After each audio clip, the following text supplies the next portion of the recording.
জেলায় মাধ্যমিক পরীক্ষা আমি সেকেন্ড হয়েছি, তার জন্যই তো সবাইকে লাড্ডু খাওয়াচ্ছি।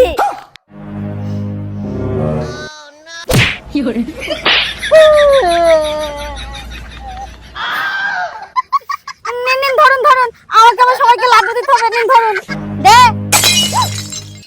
কাকিমা, কাকিমা, আরে আজকে আবার কি হলো, এত খুশি কেন? আরে কাকিমা, আমি সরকারি চাকরিটা পেয়ে গেছি, তাই তো তোমাকে মিষ্টি খাওয়াতে এসেছি।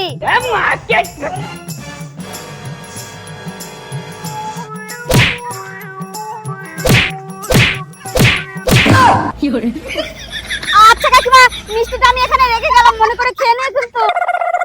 কাকিমা, কাকিমা, আবারও চলে এলাম। বুঝে গেছি। लेकिन ये साला कर क्या रहा है यहाँ पे?